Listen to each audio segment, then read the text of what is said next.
नमस्कार, माझे नाव आहे सिद्धी संदीप देशमुख। मी वर्ग 8वी मध्ये शिकते। माझ्या शाळेचे नाव जिल्हा परिषद माध्यमिक शाळा असे आहे। माझ्या शाळेमध्ये एक उपक्रम राबवण्यात आलेला आहे।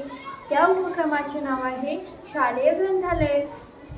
आमच्या शाळेमध्ये एक सुंदर ग्रंथालय आहे। त्या ग्रंथालयामध्ये खूप सुंदर गोष्टीची पुस्तके आहेत। त्यामधले एक पुस्तक, या पुस्तकाचे नाव आहे पिऊची बाई। या पुस्तकाची किंमत आहे 80 रुपये आणि या पुस्तकाचे लेखक संगीता बर्वे आहेत।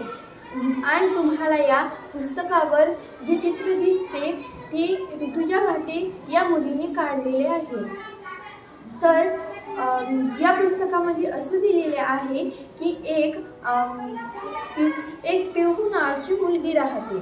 ती दररोज आपली जे दररोजचे नवीन हे राहतात, म्हणजे जे दररोज ती नवीन काय करत असली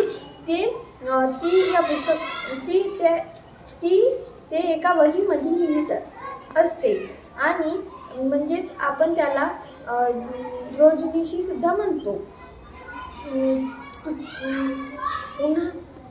उन्हात हिंडायचं नाही या आदेशानंतर घरात बसणारी मुलगी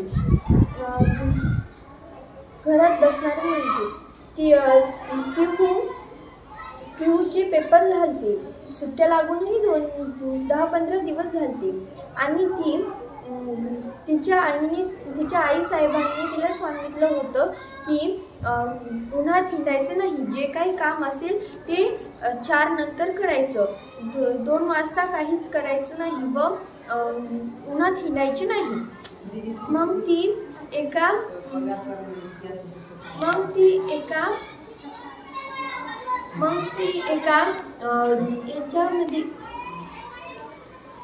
ती घरात बसली आणि घरात बसल्यानंतर तिला चांगलं वाटू नव्हतं लागलं।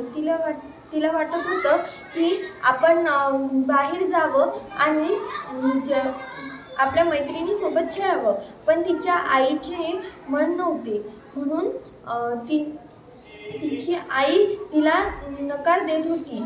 मग ती घरात बसली। दुपारी घरात बसता बसता ती कपाट उचकटू लागली। तिला कोरी कागद व रंग बसले। मग ती त्या कागदावर रागाने फरकाटे मारू लागली। मग तिने ते कागदावर फरकाटे मारले। नंतर ती बेसिन जवळ तिचे रंग धुवायला गेली।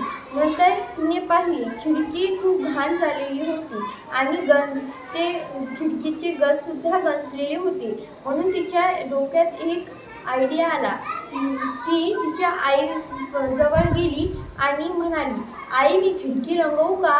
तिच्या आईला काय ऐकू आले कोण जाणे। मग तिची आई झोपेत म्हणाली, म्हणून तिने पण वेळ न घालवता खिडकी रंगवायला लागली।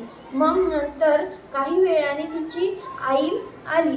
तिची आई तोंड धुण्यासाठी बेसिन जवळ आली, झोपेतून उठून आली आणि पिहू म्हणाली तिच्या आईला, अगं आई, हे बघ मी खिडकी रंगवली, तूच तर म्हणाली होती म्हणून मी खिडकी रंगवली। मग तिच्या आईने पाहिलं, तिला वाटलं आता आईसाहेब आपल्याला ओरडतील, पण तिची आई तिला म्हणाली, हे तू केलं? ती म्हणाली हो। मग ती म्हणाली, शाबास, हे तू खूप चांगलं केलं। मी तुझ्या पण खिडकीसाठी हा पेंट नसतो, ऑइल पेंट लागतो। मी तुझ्या बाबांना रात्री घरी आल्यानंतर सांगते। मग तिची आई तिच्या बाबांना म्हणाली की हिला पेंट द्या आणि तिचे बाबा कोणाच जाणे। लवकर तिच्या बाबांनी ऐकली सुद्धा। मग तिचे बाबा तिला घेऊन ऑइल पेंटच्या दुकानावर गेले आणि तिच्या बाबांनी तिला 2 रंगाच्या डब्या घेऊन दिल्या आणि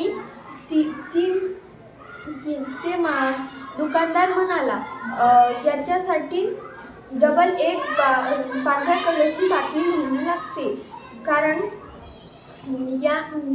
याच्यामध्ये हे जर का तुम्ही रंगवलं तर याच्यामुळे चांगला रंग बसणार नाही, म्हणून तुम्ही एक ते घ्या. धन्यवाद.